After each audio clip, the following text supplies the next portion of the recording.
Hello everyone, मैं सुजीत शुक्ला स्वागत करता हूं आप सबका आपके अपने channel UPSC insights by Sujeet में। अगर आपने चैनल को अभी तक सब्सक्राइब नहीं किया तो प्लीज चैनल को सब्सक्राइब कीजिए। अगर आपको हेल्पफुल लगते हैं तो प्लीज इन्हें शेयर कीजिएगा। आपका चैनल को सब्सक्राइब करना हमें मोटिवेट करता है कि हम इसी तरीके से आपके लिए क्वालिटी कंटेंट लाते रहे। आज की क्वेश्चन में हमें फाइंड आउट करना है रिमाइंडर, जिसके लिए हम कुछ इंपॉर्टेंट फॉर्मूलेज याद रखेंगे।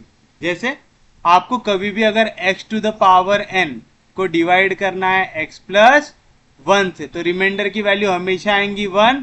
अगर ये पावर इवन है, रिमाइंडर की वैल्यू आएंगी ये नंबर x, अगर n ऑड है। तो ये सब चीजें आपको याद रखना है, ठीक है। इंपॉर्टेंट फॉर्मूले से प्लीज इसे याद रखिएगा। क्या दिया हुआ है कि अगर आप किसी भी नंबर के पावर n को डिवाइड करते हैं उससे जस्ट 1 बड़े नंबर से, तो आपको रिमाइंडर मिलेगा 1 अगर पावर इवन है, रिमाइंडर मिलेगा वही नंबर अगर पावर ऑड है। जैसे देखिए यहाँ पे आपको क्या दिया हुआ है, find the remainder when 21 to the power 250 is divided by 22। तो देखो अगर x को मैं 21 लूं तो x प्लस 1 क्या आ जाएगा, 21 प्लस 1 22 आ जाएगा। और मुझे क्या पता है कि अगर मैं x to the power n को डिवाइड करता हूं x प्लस 1 से, तो मुझे मिलेगा रिमाइंडर 1। कब? जब पावर कैसी हो, इवन हो। यहाँ पे पावर कैसी दिख रही है, इवन दिख रही है, तो इसका आंसर क्या आ गया, 1 आ गया। तो मुझे कुछ भी सॉल्व करने की जरूरत पड़ी क्या, नहीं। बस मुझे क्या करना है, ये फॉर्मूलेज याद रखना है। अगर ये फॉर्मूले मुझे याद रह जाए तो इसमें कुछ भी हार्ड है क्या, नहीं। बट ये है कि आपको प्रैक्टिस करते रहना पड़ेगा। जितने ज्यादा बार आप पढ़ेंगे उतने अच्छे से आपको ये चीजें याद होंगी। अभी देखिए जैसे दिया हुआ है, what is the remainder when 50 to the power 191 is divided by 51। फिर से अगर मैं x को लू 50 तो x प्लस 1 क्या मिलेगा, मुझे 51 मिलेगा। और मैंने क्या पढ़ा हूं कि x to the power n को अगर मैं डिवाइड करूं किससे, x प्लस 1 से, तो मुझे रिमाइंडर मिलता है 1। कब? If n is even. और रिमाइंडर मिलता है इक्वल टू x कब, इफ n इज ऑड। यहाँ पे पावर कैसा है, ऑड है, क्योंकि पावर ऑड है। वैल्यू का ऐसे इक्वल रहेंगी रिमाइंडर की x से, तो क्या आ गया इसका आंसर 50 आ गया। इजी है, समझा। तो अगर आपका पावर दिया हुआ है इवन तो रिमाइंडर हमेशा आएगा 1। पावर अगर दिया हुआ है ऑड तो आपका रिमाइंडर क्या आएगा, जो भी नंबर को आप डिवाइड कर रहे हैं वो नंबर आएगा। इजी है, समझा यहां तक। नेक्स्ट देखिए क्या कह रहा है, इफ x प्लस 1 का power n is divided bye x then remainder will always be 1।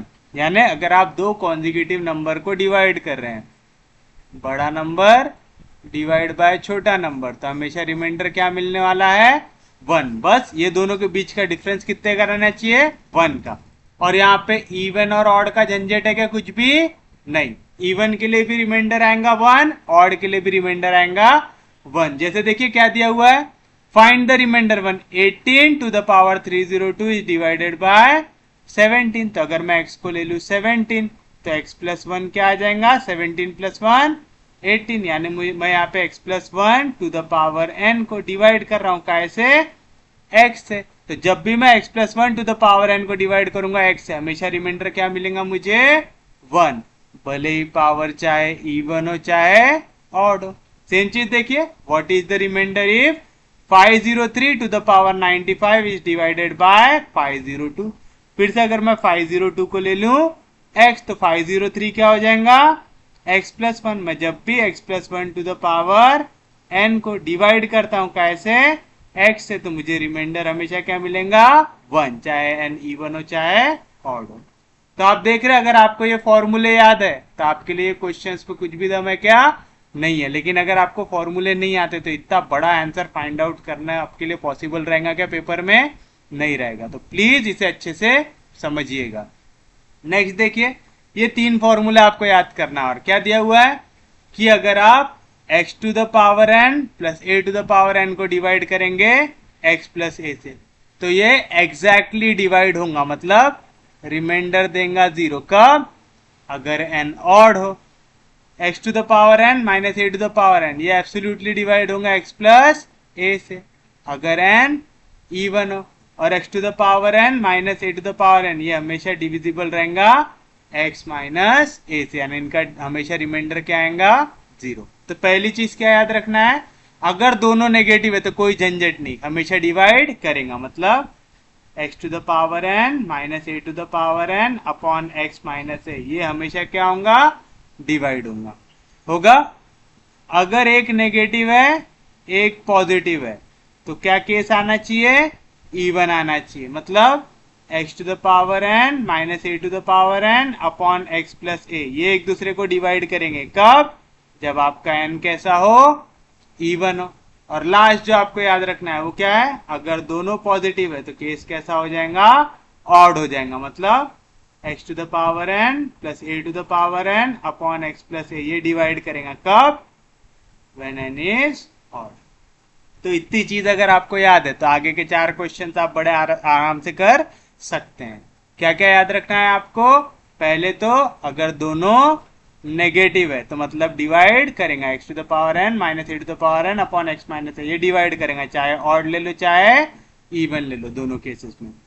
अगर एक नेगेटिव है दूसरा पॉजिटिव है तो उस केस में क्या चाहिए, हमें इवन चाहिए, मतलब x to the power n minus a to the power n upon x plus a, ये एक दूसरे को डिवाइड करेंगे, बस n कैसा होना चाहिए, इवन होना चाहिए। और अगर दोनों पॉजिटिव हो जाए तो केस काय का हो जाएगा, ऑड का हो जाएगा, मतलब x to the power n plus a to the power n upon x plus a, ये एक दूसरे को डिवाइड करेंगे जब n कैसा होगा, ऑड होगा। तब देखिए क्या कह रहा है, what is the remainder when 257 to the power 166 minus 243 to the power 166, तो कौन से फॉर्म में दिख रहा है मुझे, x to the power n minus a to the power n के फॉर्म में, जहां पे x की वैल्यू क्या है 257, a की वैल्यू क्या है 243।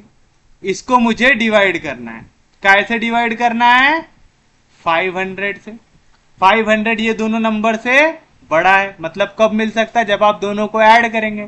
तो चलिए दोनों को ऐड कर देते हैं, x प्लस ए निकाल लेते हैं, तो क्या आएगा 257 प्लस 243, कितना आ गया 500 आ गया पक्के में, यानी दोनों का एडिशन ये डिवीजन वाली वैल्यू बन रहा है। यानी मेरा क्वेश्चन किस तरीके का दिख रहा है मुझे, x to the power n minus a to the power n upon x plus a के फॉर्म का दिख रहा है। मुझे याद है अगर एक नेगेटिव हो दूसरा पॉजिटिव हो तो केस काय का होना चाहिए, इवन का, तो ये एग्जैक्टली डिवाइड करेगा। पावर क्या है 166, 166 कैसा नंबर है, इवन नंबर है, तो ये एग्जैक्टली डिवाइड करेंगे। एग्जैक्टली डिवाइड करेंगे मतलब रिमाइंडर कितना रह जाएगा, 0 रह जाएंगे, समझा। तो यहाँ पे सिर्फ और सिर्फ कंसेप्ट पे ध्यान दो, अगर आप कंसेप्ट अच्छे से पकड़ पा रहे हैं तो आपको कोई भी दिक्कत नहीं होगी। जैसे हमने क्वेश्चन को देखते बरोबर देखा, दोनों का पावर सेम है, तो एक को x ले लिया एक को a ले लिया, जो नंबर से डिवाइड करना हो 500 है, इनसे बहुत बड़ा है, तो यानी दोनों को ऐड करने पे ही काम जमेगा। दोनों को ऐड किए तो क्या है आंसर 500 है। तो मैंने देखा फॉर्म कौन सा बन रहा है क्वेश्चन में, x to the power n minus a to the power n upon x plus a का फॉर्म बन रहा है। हमने पढ़ा था एक नेगेटिव दूसरा पॉजिटिव, ये डिवाइड कब करता, जब ये पावर कैसी हो, इवन हो। यहाँ पे पावर इवन है क्या है, यानी एग्जैक्टली डिवाइड करेंगे, यानी रिमाइंडर कितना देगा 0। इजी है कंसेप्ट, समझ रहा है। फिर से आपको याद होना चाहिए अगर दोनों नेगेटिव है तो हमारा काम जम जाता है, यानी x to the power n minus a to the power n minus x minus a, ये डिवाइड करता है इवन के लिए भी और ऑड के लिए भी। अगर एक नेगेटिव है दूसरा पॉजिटिव है तो केस किसका होना चाहिए, इवन का, यानी x to the power n minus a to the power n upon x plus a, ये डिवाइड करेगा कब, जब n की पावर हो इवन। और लास्ट अगर दोनों पॉजिटिव है तो केस काय का हो जाता है, ऑड का, मतलब x to the power n plus a to the power n upon x plus a, ये डिवाइड करेगा कब, जब n कैसा होगा, ऑड होगा। अब देखो हमें क्या करना है, हमें डिवाइड करना है 9 टू द पावर 6 प्लस 7, किससे डिवाइड करना है, 8 से डिवाइड करना है। अब आप देखिए यहाँ पे 9 का पावर 6 है, तो ये तो पक्के में काय की वैल्यू होगी, मेरी x की वैल्यू होगी। काय से डिवाइड करना है, 8 से डिवाइड करना है। अब देखिए 9 और 8 के बीच में कितने का फर्क है, 1 का फर्क है, तो मुझे क्या करना पड़ेगा, यहाँ पे a की वैल्यू लेना पड़ेगा 1, क्योंकि मैं 8 को क्या लिख सकता हूं, 9 माइनस 1 लिख सकता हूं। मैं 9 को ले लेता हूं x, a को ले लेता हूं 1, तो मैं 8 को क्या लिख सकता हूं, 9 माइनस 8 1 मतलब x माइनस ए। तो मेरे डिवीजन में आ रहा है x माइनस ए। डिवीजन में x माइनस ए के लिए सिर्फ एक फॉर्मूला पता है मुझे, ऊपर आना चाहिए x to the power n minus a to the power n, लेकिन यहाँ पे तो +7 है, तो इसे क्या करूंगा मैं रीअरेंज करूंगा। मैं 9 टू द पावर 6 प्लस 1 को लिखूंगा 9 टू द पावर 6 प्लस 7 को लिखूंगा क्या 9 to the power 6 minus 1 plus 1 plus 7 लिख सकता। किसी को कोई दिक्कत नहीं, कोई डाउट नहीं, समझा पक्के में। अब आप देखिए यहाँ पे क्या मिल रहा है आपको, ये पूरे नंबर को मुझे डिवाइड करना है, किससे 8 से करना है, कोई दिक्कत नहीं, कोई डाउट नहीं। तो मैं इसी क्या लिख सकता हूँ 9 टू द पावर 6 माइनस 1 को मैं क्या लिख सकता हूँ 1 का पावर 6, इसको डिवाइड करना है 8 से, 8 को मैं क्या लिख सकता हूँ 9 माइनस 1 लिख सकता हूँ, यानी x माइनस ए प्लस 7 प्लस 1 हो जाएगा 8, 8 भी डिवाइड हो जाएगा 8 से, होगा। अब आप देखिए 8 को डिवाइड कर सकता है क्या, कर सकता, तो यहाँ पे रिमाइंडर क्या आ जाएगा 0, और x to the power n minus a to the power n upon x minus a, ये क्या करता है एक दूसरे को एग्जैक्टली डिवाइड करता है, रिमाइंडर देता है 0 for every power of n, चाहे n इवन हो चाहे ऑड हो, यानी इन्हें भी डिवाइड करोगे तो रिमाइंडर क्या मिलेगा 0, तो दोनों केसेस में रिमाइंडर 0 मिल रहा है, तो एग्जैक्टली डिवाइड हो रहा है। तो देखिए कई जगह पे आपको फॉर्मूला लगाने के लिए पहले कंसेप्ट लगाना पड़ता है कि देखिए 9 के पावर 6 का तो मैं कुछ नहीं कर सकता है ना, तो मैं 9 का पावर 6 है तो मैंने इसको ले लिया x का पावर n, मतलब मेरी x की वैल्यू 9 फिक्स हो गई, n की वैल्यू 6 फिक्स हो गई। ये चेंज कर सकता क्या मैं, नहीं। अब मुझे डिवाइड करना है 8 से, करना है 8 और 9 के बीच में कोई रिलेशन है क्या, है। मैं 9 में से अगर 1 सब्ट्रैक्ट कर दूं तो मुझे मिल जाएगा 8, तो ये तो ऑलरेडी x था, अब मैं a ले लूंगा 1, यानी मैं 8 को क्या लिख सकता हूं 9 माइनस 1 मतलब x माइनस ए। x माइनस ए से डिवाइड करने के लिए सिर्फ मुझे एक फॉर्मूला पता है, ऊपर चाहिए x to the power n minus a to the power n चाहिए। मेरे पास वैल्यू थी 9 टू द पावर 6 प्लस 7, तो मैं क्या करूंगा ऐड 1 एंड सब्ट्रैक्ट 1 से आ जाएगा 9 to the power 6 minus 1 to the power 6 plus 1 plus 7। पहले सिर्फ माइनस 1 ही सब्ट्रैक्ट करो फिर हम कर लेंगे इसको, तो 7 प्लस 1 आ गया 8, और ये आ गया 9 टू द पावर 6 माइनस 1। ये पूरे को डिवाइड करना है 8 से, तो 9 टू द पावर 6 माइनस 1 भी डिवाइड हो गया 8 से, प्लस 7 प्लस 1 8 भी डिवाइड हो गया 8 से। 8 को मैं क्या लिख सकता हूं 9 माइनस 1, यानी कौन से फॉर्म में आ गया, ये आ गया x to the power n minus a to the power n upon x minus a. ये कैसा होता है एग्जैक्टली डिविजिबल होता है, तो रिमाइंडर देगा 0। 8 डिवाइड बाय 8 ये भी एग्जैक्टली डिविजिबल होता है, तो रिमाइंडर देगा 0। तो क्या है रिमाइंडर की वैल्यू 0। तो देख रहे सिर्फ और सिर्फ कंसेप्ट पकड़ना है, क्वेश्चन हार्ड नहीं है। अगर ये 3 फॉर्मूला आपको याद है तो ये वाले क्वेश्चन में कुछ भी दम नहीं रहता है। फिर से आपको फॉर्मूले याद होने चाहिए करके मैं बार बार लिखा रहा हूं, अगर दोनों नेगेटिव हो तब तो काम जम गया, इवन के लिए भी और ऑड के लिए भी। फॉर्मूला क्या है x to the power n minus a to the power n upon x minus a, divide करेंगे इवन के लिए भी और ऑड के लिए भी। एक नेगेटिव हो दूसरा पॉजिटिव हो तो केस का हो जाएगा इवन का, यानी x to the power n minus a to the power n upon x plus a. ये डिवाइड करेंगे कब, जब n की वैल्यू कैसी हो इवन हो, और अगर दोनों पॉजिटिव हो तो केस का हो जाएगा ऑड का, मतलब x to the power n plus a to the power n upon x plus a. ये डिवाइड करेंगे एग्जैक्टली, यानी रिमाइंडर देगा 0 जब केस का हो ऑड का हो।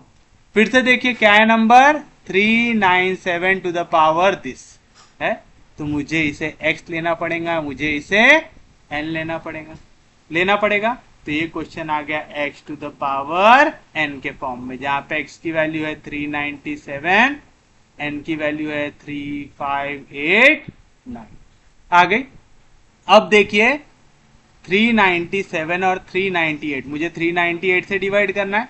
इनके बीच में कोई रिलेशन है क्या, है कि अगर मैं 397 में 1 ऐड कर दूं तो मुझे मिल जाएगा 398।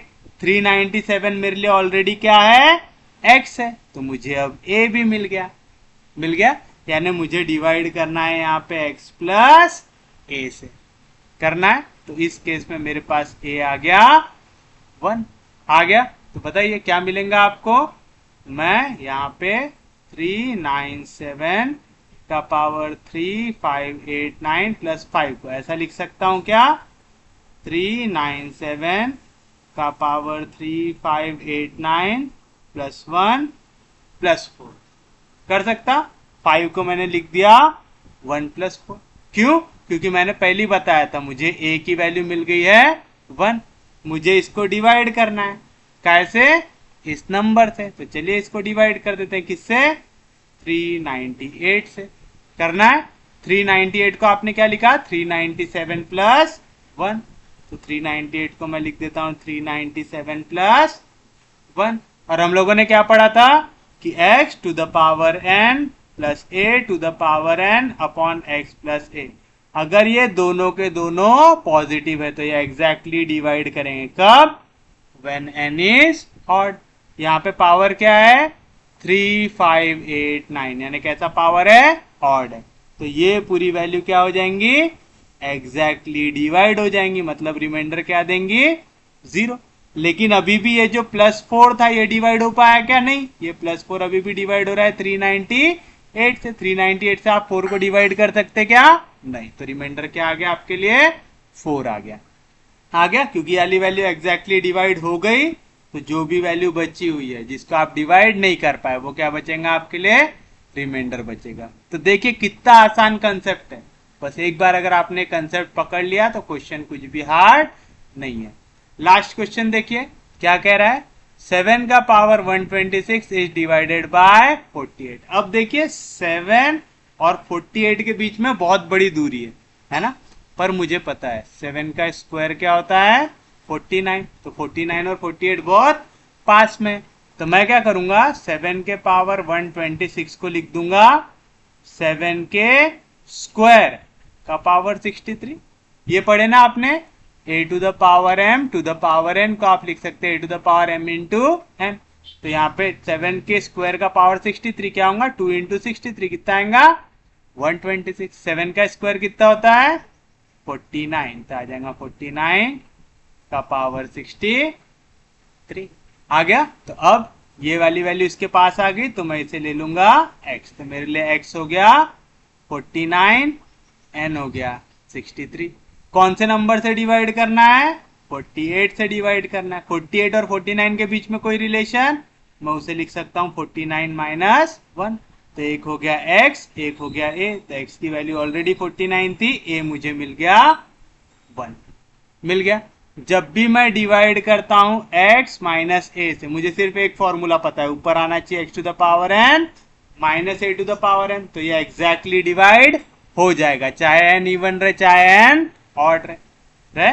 तो मुझे यहाँ पे इस वैल्यू को डिवाइड करना था, मतलब 49 के पावर 63 को डिवाइड करना था। तो मैं क्या करूंगा, सब्ट्रैक्ट 1 कर दूंगा और ऐड 1 कर दूंगा और इसे डिवाइड कर दूंगा किससे, 48 से। कर सकता? बताइए 49 क्या है हमारे लिए, x। तो आ गया x टू द पावर 63 क्या है, n। माइनस 1 क्या है मेरे लिए, a की वैल्यू 1 है। तो 1 का कोई पावर ले, आंसर क्या आएगा 1 ही आएगा। 48 को मैं क्या लिख सकता हूं, x माइनस a प्लस 1। अब देखिए x to the power n minus a to the power n upon x minus a, ये कैसा करेगा, एग्जैक्टली डिवाइड करेगा। तो बताइए रिमाइंडर क्या बचा आपके लिए, 1 बचा। तो ये रहेगा आपके लिए आपका फाइनल आंसर। उम्मीद है समझ में आया होगा। तो आपको क्वेश्चन जब भी डिवाइड नहीं होते रहे तो आपको इस फॉर्म में बनाने की कोशिश करना है। ये कैसे आएगा, आपको प्रैक्टिस से आएगा। तो प्लीज इसकी प्रैक्टिस करते रहिए, बिना प्रैक्टिस के आपको आएगा नहीं है। जितने ज्यादा अच्छे से आप प्रैक्टिस करेंगे आपको ये फिर सॉल्व करने की कोशिश भी करने की जरूरत नहीं है। आपने यहाँ तक निकाल लिया ना, उसके बाद आप डायरेक्टली बता सकते कि रिमाइंडर क्या आएगा। ये तो आपके पास लिखा हुआ रहे करके मैंने ऐसा लिखाया हूं, नहीं तो आपको इतना लिखने की भी जरूरत है क्या, नहीं। आप क्वेश्चन को देख के ही पहचान सकते कि इसका रिमाइंडर क्या आएगा। तो उम्मीद है आज का लेक्चर आपको समझ में आया होगा। अगर आपको लेक्चर समझ में आ रहे, यूजफुल लग रहे तो प्लीज चैनल को सब्सक्राइब कीजिए, वीडियो को शेयर करते जाइए। सबसे इंपॉर्टेंट चीज, पढ़ते रहिए, रिवाइज करते रहिए। हम लोग मिलेंगे कल, तब तक के लिए take care, have a nice day.